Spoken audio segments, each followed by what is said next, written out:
Now, they're out approaching the Yoke. They're heading up the slopes of the Yoke, this hill.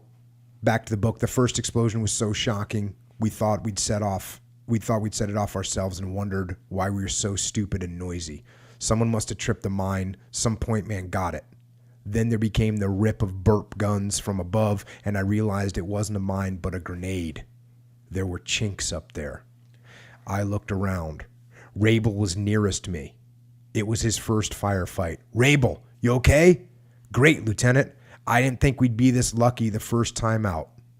Well, that was a healthy, positive attitude.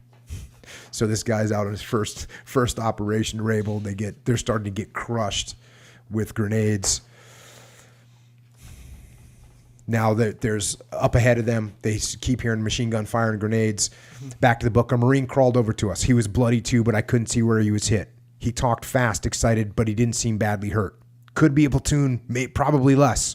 We got up to the wire, and then when we started getting through it, they hit us with the grenades. They got grenades up the ass. They was throwing them down, and we was throwing them back. That's how Mr. Rowe got it. He caught a grenade, and it went off. He's shy an eye, and it looks like some fingers. How many dead have we got? Just the point man so far, unless some of these hit guys croaked. But we got lots of wounded. Just about everyone picked up something in the wire. So they're getting basically attacked with grenades up there. And we talked about grenade battles when we talked about some of the World War I stuff, but guys are catching grenades and throwing them back. Right? That's just getting after it full on. I don't know what else to say. So now what they do is they call in fire. They call in their own fire. The 105s, 105 artillery. Stay low. The 105s are coming in. They shuttled in very loud to smash into the hillsides above us. I could feel the yoke jerk under me. I thought maybe I should pray, and I started to. Hail Marys, but I never finished one, short as they were. I would start, and then another 3 shells would come in over me and bang into the hill and shake me like a rat.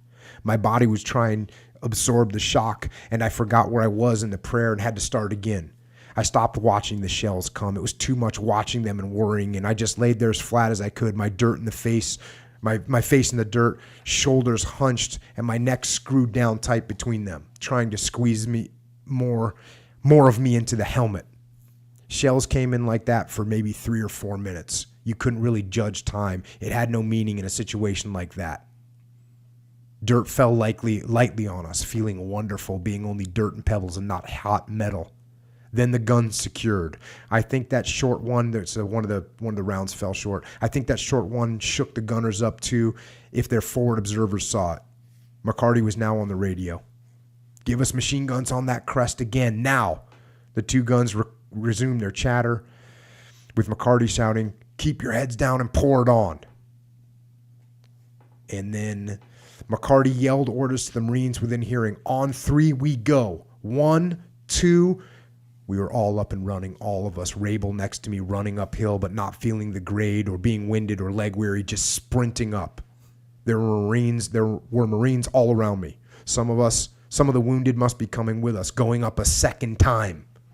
I didn't recognize anyone but Rabel, but it didn't matter. We were attacking the Yoke together in daylight, assaulting a hill, and we were going to get there. I fired without aiming, just fired vaguely towards the crest of the hill. It felt good to be running and firing. I fired again. Around me there was shouting. I picked up the shout. No prisoners, I yelled. No prisoners. Kill them all. That's what I was shouting. What the others were shouting. Everyone took it up now. Everyone near me anyways. It was stupid shouting stuff like that. My job was to get prisoners. Dead chinks couldn't help anyone. But it just seemed like the thing to shout at the moment. And since it felt good, I kept shouting it, and so did the others. No prisoners! Now when they get a little bit closer up on the hill, now I could see grenades in the air. One grenade seemed to be trailing something tied up with rags. I couldn't understand that. A grenade went off right in front of me, stinging both my hands and face. Dirt. It was just dirt. Fragments of grenades would have been hot. I didn't feel anything beyond the stinging, so I couldn't have been hit. I fired again. More grenades were in the air, more going off to both sides and above me. A burp gun ripped off a quick burst. I looked around. Another grenade exploded in front of me, then one behind. I still didn't feel anything. Pull back, a voice came from below. It sounded like McCarty. Pull back, get out of here. So they can't quite get it together to take the hill, and those guys are dug in, and they're throwing so many grenades that the guys have to retreat. I moved along so now they get back, they get to a little position where they can take a quick muster. I moved along the file of men, and then we stopped at the little knoll where the machine gunners had set up.